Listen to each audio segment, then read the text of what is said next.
Hello friends, मैं पूनम कुमारी आप सभी का आपके अपने इस यूट्यूब चैनल पर बहुत बहुत स्वागत करती हूँ। दोस्तों, हम लोग जो है ज्योग्राफ़ी की सीरीज़ की तरफ बढ़ चले हैं और ज्योग्राफ़ी की सीरीज़ में आज हम लोग मेनली क्या पढ़ेंगे, तो हम लोग ग्लोब के बारे में पढ़ेंगे। ग्लोब, तो बिना ग्लोब को जाने दोस्तों हम लोग जो है ज्योग्राफ़ी के आगे जो चैप्टर्स होंगे, जो पार्ट्स होंगे, उनके बारे में हम लोग नहीं जान पाएंगे बेहतर तरीके से जब तक हम लोग ग्लोब को नहीं समझेंगे। तो चूँकि हमें ज्योग्राफ़ी में आगे भी बढ़ना है, बहुत सारे चैप्टर यानी बेसिक से अभी हम लोग स्टार्ट किए हैं, तो अभी बहुत सारा चैप्टर जो पढ़ना है हम लोगों को, तो आगे पढ़ना है, आगे बढ़ना है, तो इसलिए हम लोगों को जो है ग्लोब को समझना होगा। ग्लोब यानी अगर बॉलीवुड की बात करें तो आमिर खान की भाषा में जिसको हम लोग गोला बोलते हैं। तो हम लोगों को जो है आगे पढ़ने के लिए, आगे बढ़ने के लिए, आगे जानने के लिए यानी ज्योग्राफ़ी को आगे जानने के लिए आमिर खान के इस गोले को जानना होगा। तो चलिए हम लोग देखते हैं आमिर खान के गोले में क्या क्या खासियत है, इसको कितने जोन में बांटा गया है, इसको कितने पार्ट में बांटा गया है, कैसा वहाँ मौसम की स्थिति है, किस तरह से सूर्य की स्थिति है, यानी सूर्य की स्थिति के अकॉर्डिंग ही जो मौसम आपको समझ में आ जाएगा, और किस तरह के जो वन पड़ते हैं, वनस्पतियाँ कैसी है, तो उन सब के बारे में हम लोग जानेंगे। यानी कुल मिलाकर जो है आज हम लोग आमिर खान के गोले को जो है पूरी तरह से जान लेंगे। उसके बाद जो है हम लोग अक्षांश, देशांतर और आगे जो चैप्टर्स होंगे वो हम लोग पढ़ेंगे। तो आइए हम लोग सबसे पहले आज ग्लोब को जानते हैं। तो सबसे पहले तो हम लोग गोला बनाएंगे, यानी आमिर खान का गोला। ये नहीं बना दोस्तों गोला, आमिर खान का गोला हम लोगों को सही यानी ग्लोब को क्या करना होगा, सही तरीके से बनाना होगा। तो अभी भी सही नहीं बन रहा है। बोलना बहुत आसान है दोस्तों गोला, बट बनाना उतना ही मुश्किल। देख लो, चलो ठीक ठाक बन गया। तो हम लोग जानते हैं दोस्तों कि जो पृथ्वी जो है उसके ऊपर कई काल्पनिक रेखाएं खींची गई है। ये काल्पनिक रेखा है, मीन्स एक्चुअल में इसका कहीं कोई अस्तित्व नहीं है। आप खुद सोचो ना, इतनी बड़ी पृथ्वी पर कोई रेखा क्या रियल में खींची जा सकती है। हमने पिछली क्लास में क्या पढ़ा था कि जो धरती की आंतरिक संरचना है, उसके अंदर की आंतरिक संरचना को जानने के लिए जो वैज्ञानिक थे, जो साइंटिस्ट थे, उन्होंने क्या किया कि आर्कटिक क्षेत्र में जो है एक कोला करके क्षेत्र था, उसमें जो है खुदाई करवाना आरंभ किया। तो लगभग 12 किलोमीटर ही वो लोग खुदाई कर पाए और सबका बैंड बज गया। तो जब एक 12 किलोमीटर की आप खुदाई नहीं कर पाए, तो क्या इतनी बड़ी पृथ्वी पर कोई एक्चुअल लाइन खींचना संभव है? एकदम इम्पॉसिबल है। तो चूँकि ये काम एक्चुअल लाइन खींचना इम्पॉसिबल है, बिल्कुल नामुमकिन है, तो यहाँ क्या हो सकता है, काल्पनिक रेखा ही खींचा जा सकता है। तो काल्पनिक रेखा के थ्रू ही जो पृथ्वी को यानी इस गोले को जो है कई पार्ट में बांटा गया है। तो सबसे पहला जो बीचों बीच जो एक लाइन गई है दोस्तों, इसको इक्वेटर कहते हैं। इक्वेटर कहिए या भूमध्य रेखा या विषुवत रेखा,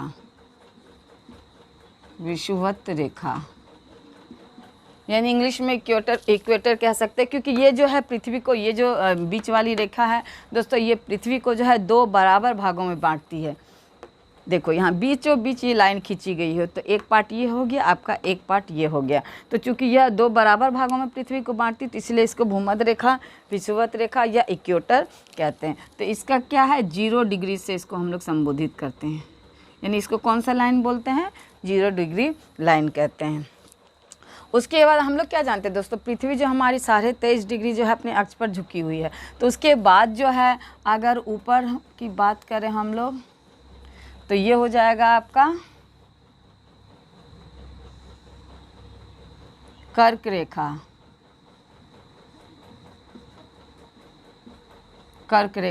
तो हमारी पृथ्वी हम जो भारत में रहते हैं दोस्तों, तो हमारा भारत कहाँ है, तो हमारा भारत यहाँ है। भारत की स्थिति यानी हम कहाँ है, तो पृथ्वी के यानी हमारे ग्लोब के उत्तर पूर्व भाग में हम लोग हैं। ये यानी ये उत्तर भाग हो गया, ये दक्षिण भाग हो गया। तो उत्तर भाग में कौन सा है, कर्क रेखा। और ये कितना डिग्री पर है दोस्तों, तो 23.5 डिग्री पर है यह। उसके बाद सेम दूरी नीचे हो जाएगा दोस्तों आपका, ये हो गया आपका मकर रेखा।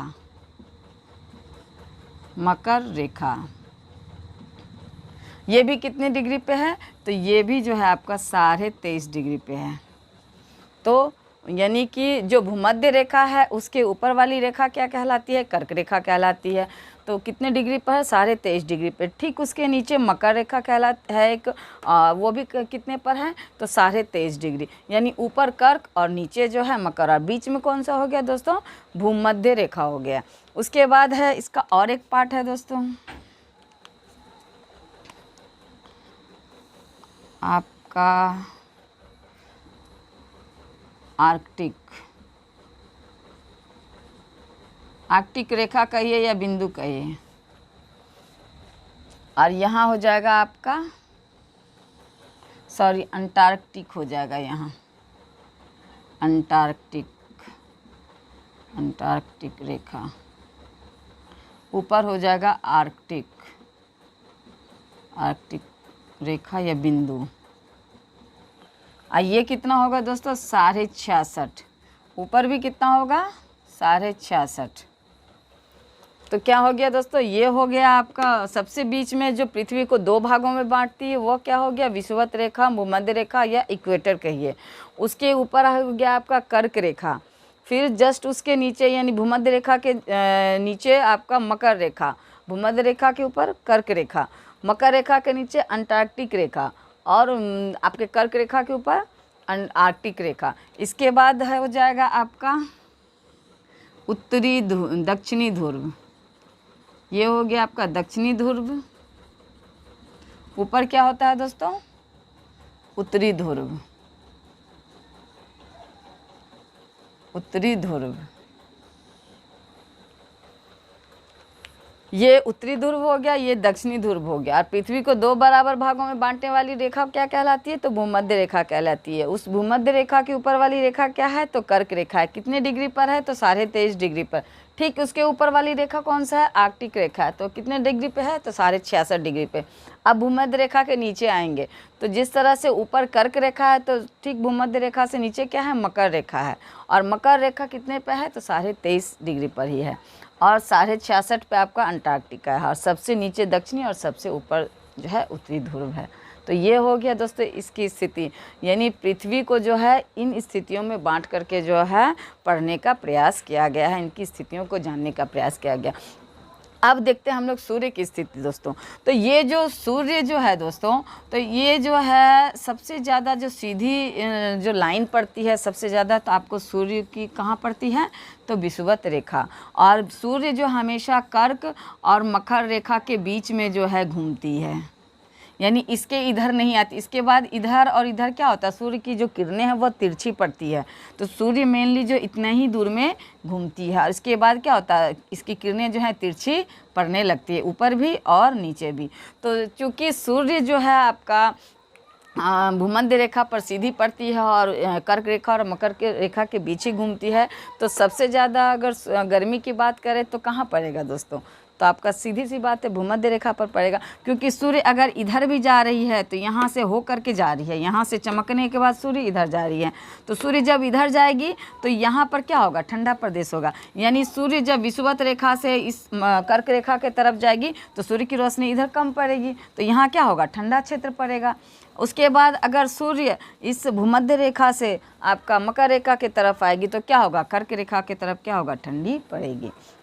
तो सूर्य जो है मेनली क्या होता है, इतने ही दूर में घूमती है। तो सबसे ज़्यादा जो अगर गर्मी की हम लोग बात करें तो सबसे ज़्यादा गर्मी कहाँ पड़ेगा दोस्तों, भूमध्य रेखा में। तो भूमध्य रेखा पर इसलिए जितने भी देश पड़ते हैं तो वहाँ क्या होता है, हमेशा गर्मी रहती है। वहाँ के लोग देखो आप काले रहते हैं। जैसे साउथ अफ्रीका जो है आपका, जो अफ्रीका महादेश है दोस्तों, वह इन तीनों रेखाओं के बीच में पड़ता है। यानी आपका अफ्रीका महादेश आपका मकर रेखा, सॉरी कर्क रेखा, भूमध्य रेखा और आपका मकर रेखा के बीच में पड़ता है। तो चूंकि सबसे ज़्यादा गर्मी यहाँ पड़ती है दोस्तों, यहाँ हमेशा बारिश होती है। और साउथ अफ्रीका यानी गर्मी जो है आपका इन तीनों लाइन के बीच ही गर्मी पड़ेगी सबसे ज़्यादा।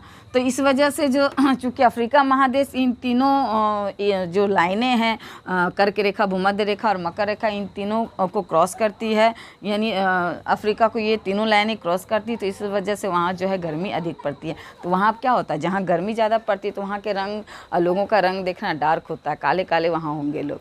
तो यहाँ पर क्यों पड़ता है, क्योंकि ये सूर्य की जो रोशनी है सबसे ज़्यादा सीधी पड़ती है यहाँ आपका कर्क और मकर रेखा के बीच में। और इस कर्क रेखा, इसलिए जो कर्क और मकर रेखा के बीच क्या होता है दोस्तों, गर्मी अधिक पड़ती है। ये क्षेत्र क्या होता है, गर्म होता है कर्क और मकर रेखा के बीच का क्षेत्र। और अगर पूछा जाए कर्क और मकर रेखा के बीच में भी कौन सा क्षेत्र सबसे ज़्यादा गर्म होगा, तो कौन सा होगा दोस्तों, भूमध्य रेखा जो है आपका सबसे ज़्यादा गर्म होगा। क्योंकि सूर्य अगर इधर भी जा रही है तो यहाँ से होकर के जा रही है चमक करके, सूर्य अगर दक्षिण के तरफ भी आ रही है यानी मकर रेखा के तरफ भी आ रही है तो यहाँ से चमक करके ही जो आपको नीचे आ रही है। तो सबसे ज़्यादा जो भूमध्य रेखा पर गर्मी पड़ती है अगर इन तीनों में पूछा जाए तो। और ऑल ओवर अगर पूछा जाए तो आपको कर्क रेखा और मकर रेखा के बीच जो है सबसे ज़्यादा गर्मी पड़ती है। तो चूँकि यहाँ गर्मी पड़ती है तो ज्योग्राफी की भाषा में हम लोग गर्मी नहीं कह सकते दोस्तों, तो इसको क्या कहते हैं, उष्ण कटिबंध। तो उष्ण कटिबंध किस में हो गया दोस्तों, आपका कर्क और मकर रेखा के बीच क्या हो गया, आपका उष्ण कटिबंध हो गया। अब देखिए ये तो आपका कर्क और मकर रेखा के बीच हो गया उष्ण कटिबंध, हाँ, यानी कि यहाँ सबसे अधिक गर्मी पड़ती है। तो यहाँ क्या होता है, गर्मी पड़ती है तो क्या होता है दोस्तों, वहाँ जहाँ गर्मी होगी तो वहाँ बारिश भी होगी। तो मैंने पहले ही बताया कि जो भी इक्वेटर पर जो देश है वहाँ लगभग 4 बजे के बाद हमेशा ही बारिश रेगुलर होना है। तो जहाँ बारिश होगी, गर्मी है तो वहाँ बारिश होगी तो वहाँ वनस्पतियाँ अच्छी होंगी। तो यहाँ क्या होता है, इक्वेटर के आसपास जो भी देश है तो वहाँ घने जंगल पाए जाते हैं। तो ये उष्ण कटिबंध हो गया कर्क और मकर रेखा के बीच का क्षेत्र। अब यहाँ चूँकि सूर्य की जो रोशनी है यहाँ सीधी पड़ रही है और इसके बाद सूर्य की रोशनी क्या हो रही, तिरछी होते जाएगी दोस्तों, यानी सूर्य की जो किरणें यहाँ कमज़ोर पड़ती जाएंगी। और इस कोना तक, या चाहे उत्तरी ध्रुव हो और चाहे दक्षिणी ध्रुव हो, तो इस कोना तक आते आते क्या होता है, सूर्य की किरणें जो है बिल्कुल कमज़ोर पड़ती जाएगी। यानी कि ये जो किरण है, यानी रोशनी तो जाएगी लेकिन उस सूर्य की रोशनी में क्या होता है, गर्मी जो है बिल्कुल कम होती चली जाती है। तो जहाँ सूर्य की रोशनी में गर्मी नहीं होगी, उष्णता नहीं होगी, तो वहाँ क्या होगा, प्रदेश, ठंडा प्रदेश बढ़ता चला जाएगा। तो इसके इधर जब भी आओगे तो आपका ठंडा प्रदेश ही मिलेगा।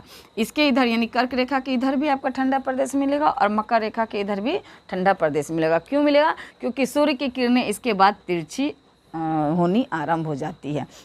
यहाँ तक तो सूर्य सीधे घूमती है, उसके बाद इसकी किरणें तिरछी हो जाती है और इस कोना तक आते आते तो मतलब सिर्फ और सिर्फ आपको बर्फ़ ही मिलेगा दक्षिणी ध्रुव और उत्तरी ध्रुव में। तो इस कोने तक चूँकि ये केंद्र है आपका उत्तरी ध्रुव और ये दक्षिणी ध्रुव, तो यहाँ क्या हो जाता है कि आपको सिर्फ बर्फ़ की स्थिति मिलेगी। तो ये आपका कर्क रेखा और मकर रेखा के बीच हो गया उष्ण कटिबंध। अब चूँकि यहाँ से यहाँ जो है सूर्य की रोशनी जो है आपका कम यानी तिरछी होती जाती है, तो इसकी किरणें क्या होती है, इसका जो गर्मी है सूर्य की वह धीरे धीरे यहाँ से कम होता जाता है। तो जब यहाँ अधिक है दोस्तों और यहाँ से क्या होता है, कम होता है, यानी कि यहाँ तो अचानक कम नहीं होगा, थोड़ा थोड़ा करके कम हो रहा है, तो यहाँ क्या होगा, शीतोष्ण कटिबंध, यानी कि क्या होगा, यहाँ गर्मी भी होगी और यहाँ क्या होगी, सर्दी भी होगी। ऊपर का जो ये क्षेत्र होगा यहाँ तो गर्मी होगी और इस नीचे के क्षेत्र में, यानी इसको भी अगर 2 भाग में देखेंगे तो ऊपर के क्षेत्र में क्या होगा, गर्मी होगी और नीचे के क्षेत्र में क्या होगा, सर्दी होगी। तो ये जो है मकर रेखा और अंटार्कटिक रेखा के बीच का क्षेत्र क्या होता है, यहाँ शीतोष्ण कटिबंध, यानी कि यहाँ गर्मी भी पड़ती है, यहाँ जो है सर्दी भी पड़ती है। तो ठीक ऊपर देखेंगे हम लोग वही स्थिति है दोस्तों। जो कर्क रेखा के बाद क्या होगा, कर्क रेखा के बाद यहाँ सूर्य की किरणें जो है तिरछी पड़ रही है, उसका रोशनी तो ठीक ठाक जाएगा बट उसकी जो गर्माहट है, उसकी जो ऊष्मा है वो क्या होगा, कम होगी। तो यहाँ पर भी सेम यही सिचुएशन बनेगी, शीतोष्ण यानी जाड़ा और गर्मी दोनों की स्थिति रहेगी। तो ये भी क्या हो गया, शीतोष्ण कटिबंध हो गया। तो ये हो गया आपका यानी अब तक हम लोग कितना 3 कटिबंध जाने, एक उष्ण कटिबंध। तो उष्ण कटिबंध कहाँ देखे, कर्क और मकर रेखा के बीच में देखें, और मकर रेखा और अंटार्कटिक रेखा के बीच क्या देखे, शीतोष्ण कटिबंध। वहीं कर्क और आर्कटिक रेखा के बीच क्या देखे हम लोग, शीतोष्ण कटिबंध। यानी ये जो स्थिति है यही स्थिति यहाँ होगी, यहाँ जो स्थिति है वही स्थिति वहाँ होगी, यानी ये दोनों जो है आपका सिमिलर ही होगा। अब हम लोग देखते हैं ये क्या हो गया आपका, ये हो गया शीत कटिबंध, शीत कटिबंध। क्योंकि यहाँ के बाद तो सूर्य की रोशनी जो है बिल्कुल जो है एकदम, मतलब सूर्य का जो पावर है, सूर्य की जो उष्णता है वह एकदम कम हो जाती, लगभग ना के बराबर हो जाती। तो यहाँ सिर्फ और सिर्फ सालों भर क्या रहता है, यहाँ सिर्फ जाड़ा रहेगा, सिर्फ सर्दी रहेगा। और इस कोने में तो जो उत्तरी ध्रुव के कोने में जाओगे तो यहाँ तो सिर्फ और सिर्फ बर्फ ही मिलेगा। यही सिचुएशन यहाँ बन रहा है दोस्तों, अंटार्कटिक रेखा के बाद शीत कटिबंध। तो शीत कटिबंध यहाँ भी और शीत कटिबंध यहाँ भी, तो यहाँ क्या होता है, जाड़ा ही पड़ता है। अब ये शीत कटिबंध जो है दोस्तों, यह भी 2 पार्ट में बटा हुआ है। इसमें क्या होता है कि ये जो नीचे वाला जो है इसमें क्या होता है, इसको टुंड्रा वन कहते हैं, टुंड्रा वन वाला क्षेत्र। और ये जो हो गया आपका, ये हो गया टैगा वन। यानी कि जो आपका कर्क रेखा और मकर रेखा के बीच में जो स्थिति है, जो भी क्षेत्र है, तो चूंकि यह उष्णता का क्षेत्र है, यहाँ गर्मी जो है कर्क और मकर रेखा के बीच में अधिक पड़ती, तो गर्मी पड़ेगी तो बारिश भी होगी, बारिश होगी तो क्या होगी, वहाँ वनस्पतियाँ होंगे, पेड़ पौधे होंगे, जंगल होंगे।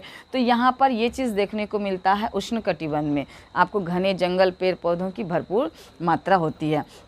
शीतोष्ण कटिबंध में क्या होता है कि ठंडा भी है, गर्मी भी है। तो वो मौसम के अकॉर्डिंग यहाँ पर जो है, जो भी पेड़ पौधे होंगे, जो भी जंगल होंगे, गाछ वृक्ष होंगे, तो वह क्या होंगे, जाड़ा और गर्मी के अनुसार, यानी यहाँ से कम आपको मिलेंगे तो यहाँ पर भी, लेकिन वहाँ से कम मिलेंगे। शीत कटिबंध में आपका क्या होगा दोस्तों, शीत कटिबंध में जो है आपका बिल्कुल ठंडा प्रदेश है। तो ठंडा प्रदेश में तो इंसान मर जाता है, तो ये तो मीन्स पेड़ पौधे कहाँ से टिक पाएंगे। तो यहाँ जो है नाम मात्र के पेड़ पौधे होते हैं। और ये उस यानी कि शीत कटिबंध का जो टैगा वन है, वहाँ तो यानी ऊपर का जो पार्ट है मान लीजिए, तो यहाँ तो आपको कुछ पेड़ पौधे, कुछ वनस्पति वन मिलेंगे ही। ये वाला जो पार्ट है, टुंड्रा वन वाला पार्ट, यानी नीचे का जो पार्ट है, यहाँ पर आपको लगभग ना के बराबर वनस्पतियाँ मिलेंगी, क्योंकि पूरा क्षेत्र क्या होता है, बर्फ़ से ढका हुआ रहता है, बर्फ़ में जमा होता है। सालों भर जो वहाँ बर्फ़ की जो है चट्टानें रहती है। हम लोग देखते हैं ग्लेशियर पिघल रहा है, बर्फ़ पिघल रही है, नदी का जलस्तर बढ़ रहा है, समुद्र का जलस्तर बढ़ रहा है। तो वो क्या है, ये इन्हीं क्षेत्रों में जो बर्फ़ है, जहाँ सूर्य की रोशनी नहीं पहुँच पाती है, सीधी किरणें नहीं पहुंच पाती, सूर्य की गर्मी नहीं पहुंच पाती है, तो वो क्षेत्र क्या हो, अधिक ठंडा है। और ठंडा की वजह से क्या होता है, सालों भर वहाँ बर्फ़ जमा रहता है। तो उस बर्फ़ के पिघलने से ही जब जैसे कि CO2 की मात्रा बढ़ रही है, तो उसके वजह से क्या हो रहा है कि पर्यावरण में हमारा, यानी हमारा जो पर्यावरण है वो गर्म हो रहा है, और गर्मी के से क्या होता है, बर्फ़ पिघलता है। तो यही इसी क्षेत्र का जो है, इस क्षेत्र और इस क्षेत्र, यानी ऊपर देखिए ये जो भूमध्य रेखा है, इसके नीचे और ऊपर की स्थिति लगभग सेम ही होगी। तो जब यहाँ पिघल रही बर्फ़, तो यहाँ भी पिघल रहा है बर्फ़। तो यहाँ उसी वजह से क्या हो रहा है, CO2 की मात्रा से जो है बर्फ़, पर्यावरण हमारा गर्म हो रहा है और बर्फ़ पिघल रही है। तो ये ऊपर और नीचे, उत्तरी ध्रुव और दक्षिणी ध्रुव दोनों की सेम स्थिति है, तो दोनों जगह बर्फ़ पिघल रही है। तो इसलिए हम लोग बराबर जो न्यूज़ में सुनते हैं, मैगज़ीन, पेपर, चैनल अलग अलग जो बता रहा है कि ग्लोबल वार्मिंग हो रहा है, बर्फ़ पिघल रहा है, दुनिया के जो तटीय क्षेत्र है, समुद्र के किनारे बसे हुए नगर है, तो वो सब क्या हो रहा है, डूब रहे हैं। तो क्यों डूब रहे हैं, क्योंकि यहाँ जो उपस्थित बर्फ़ है, जहाँ सूर्य की रोशनी नहीं पहुँच पा रही है, प्रॉपर सूर्य की गर्मी नहीं पहुँच पा रही है, तो इन सब जगहों का बर्फ़ पिघल रहा है। इसके वजह से जो बर्फ़ पिघल करके समुद्र में आएगी, और समुद्र का जल स्तर बढ़ेगा, तो ऑटोमेटिकली जो तटीय क्षेत्र है, जो तटीय राज्य है, जो तटीय प्रदेश है, जो तटीय देश है, वो धीरे धीरे क्या होगा, जब समुद्र का जल स्तर ऊपर उठेगा, तो वो क्षेत्र क्या होगा, उस समुद्र में समाती चली जाएगी। तो ये स्थिति बन रही है। तो कुल मिलाकर जो है दोस्तों, हमने क्या देखा, जो ये गोला है आमिर खान का, और हमारा जो ग्लोब है, हमारी जो पृथ्वी है, तो उसको हम लोग कितने भागों में बांटे हैं। तो आपको यानी मौसम के हिसाब से हम लोग देखेंगे तो 3 कटिबंध इसके हो जाएंगे। एक तो उष्ण कटिबंध, जो कि कर्क और मकर रेखा के बीच में है। एक हो जाएगा आपका शीतोष्ण कटिबंध, जो कि कर्क रेखा और आर्कटिक रेखा के बीच है और नीचे मकर और अंटार्कटिक रेखा के बीच में है। तो ये हो गया शीतोष्ण कटिबंध। दूसरा जो हो जाएगा, तीसरा जो हो जाएगा आपका शीत कटिबंध। तो अंटार्कटिक रेखा और आपका यानी दक्षिणी ध्रुव और आर्कटिक रेखा और उत्तरी ध्रुव के बीच का जो क्षेत्र है वह आपका हो जाएगा शीत कटिबंध। क्योंकि शीत कटिबंध इसलिए क्योंकि यहाँ पर जो है सूर्य की रोशनी, सूर्य की गर्मी नहीं पहुँचती है। शीतोष्ण कटिबंध यहाँ जो है आधा क्षेत्र ठंडा रहता है, आधा क्षेत्र गर्म रहता है। तो इधर का क्षेत्र गर्म रहेगा, इधर का क्षेत्र ठंडा रहेगा। सेम यहाँ इधर का क्षेत्र गर्म रहेगा, इधर का क्षेत्र ठंडा रहेगा। तो दोनों स्थिति यहाँ बन रही है, तो इस वजह से क्या हुआ, यानी गर्मी भी है, जाड़ा भी है। तो ये इसलिए यह क्षेत्र शीतोष्ण कटिबंध कहलाता है, यहाँ भी और यहाँ भी। शीत कटिबंध यहाँ जो है सालों भर सर्दी रहती है, हमेशा बर्फ़ जमा हुआ रहता है। क्योंकि सूर्य की जो है प्रॉपर रोशनी यानी जो उष्णता है, रोशनी तो पहुँचती पर सूर्य की जो किरणें हैं वह तिरछी होती जाती है यहाँ से। तो तिरछी यहाँ कोना आते आते जो बिल्कुल ये रोशनी का कोई यानी इसकी उष्णता का कोई मतलब कोई परसेंट यहाँ नहीं पहुँचता है, और यहाँ भी ऊपर भी और नीचे भी। तो इस वजह से यह क्षेत्र क्या होता है, बिल्कुल बर्फ़ से ढका हुआ, बर्फ़ से जमा हुआ रहता है सालों भर। तो ये स्थिति हमने देखी दोस्तों ग्लोब की। अब हम लोग ये जो रेखाएं हैं दोस्तों, ये रेखाएं अक्षांश रेखाएं कहलाती है। तो हम लोग क्या करेंगे, ये अक्षांश रेखाएं हो गई, और इधर से जो रेखाएं आएंगी इस तरह से पृथ्वी को जो काटती है काल्पनिक रेखाएं, वो देशांतर रेखाएं होंगी।